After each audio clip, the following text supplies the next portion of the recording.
Hey guys, Martin Washington, 56 here to give my review on Naruto Chapter 672. I thought this was an awesome chapter by standards, following up from what happened from last week to this week. We got a lot of good drawing from Kishimoto. These last couple of chapters, the artwork that he's been putting into this stuff has been amazing. It's surprising me that he's not taking longer to get this stuff out because this is great art that we're getting. First off, we get into Guy and Madara, and Madara he's shaking right now. He tells Guy, um, as far as taijutsu, no one's been on your level, and which I thought was was great for Guy because all of his life he's been seen as the guy who can't use chakra, but he pretty much showed everyone on that battlefield that he's awesome. He's Guy Sensei, and I thought that was very cool for Kishi to throw in Madara, actually giving him credit for everything that he's doing. And then we finally see Guy Sensei's last technique. The I read two different versions. The manga panda version said that it was still the night moth, but the Eat manga said Ryu. I don't know how to pronounce it, and there was a dragon there, so I thought that was very cool to see that it was a a dragon form attack. I thought that was really cool. And then we get a flashback from Kakashi, which I thought that was incredible by Kishi to throw that in there. I mean, a lot of people get mad over these flashbacks because they feel like they're a waste of panels, but there's always insight in those panels, and the insight that we got today was great because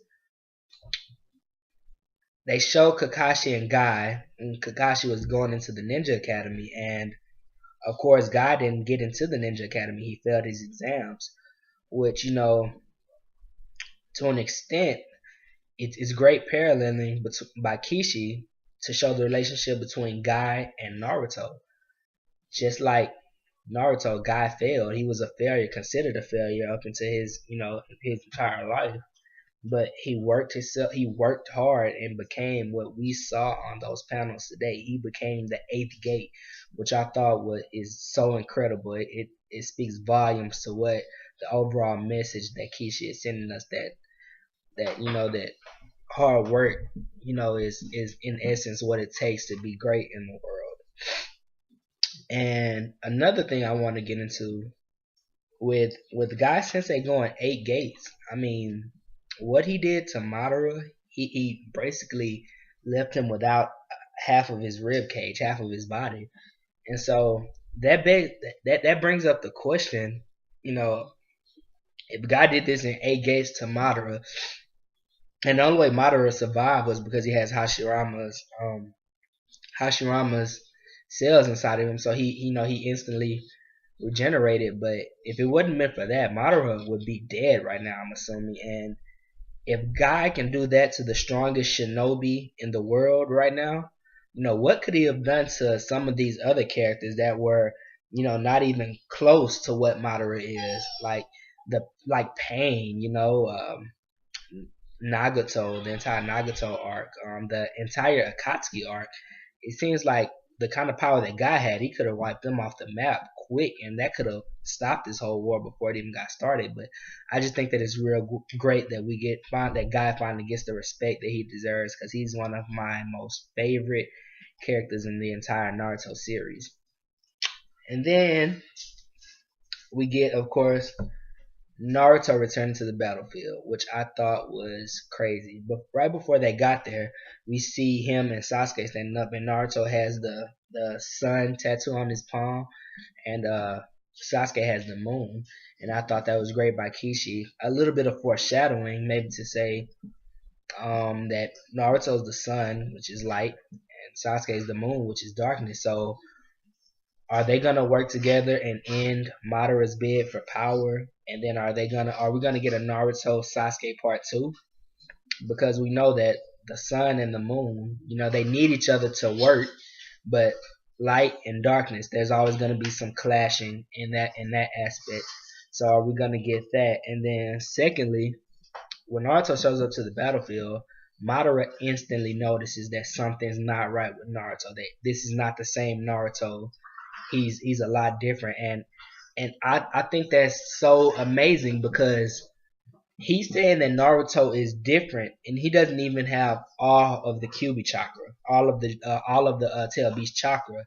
He only has a portion of 1 through 9, only a portion, not even the entire nine tails. And if Madara saw Naruto as no threat with the nine tails chakra before, and he sees him as a massive threat now with the small amounts of chakra that he has plus the sage's power. So as I stated in my last chapter review, it seems like Naruto is on an entirely different level now. He's taking this to a new level of power that maybe even Madara can't touch, which I think is amazing. I know a lot of people are upset that he just showed up and revived Guy Sensei. We don't know if he revived him yet. We're just gonna say that for now.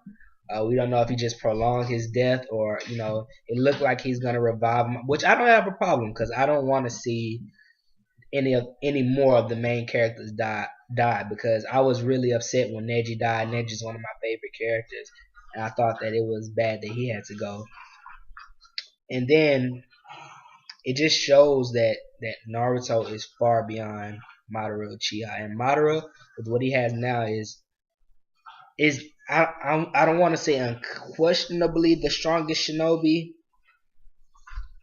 the strongest ninja, but he's pretty close. I still give Hashirama, a slight edge because Madara had the nine tails before and couldn't defeat Hashirama. Hashirama had no tail beast chakra, no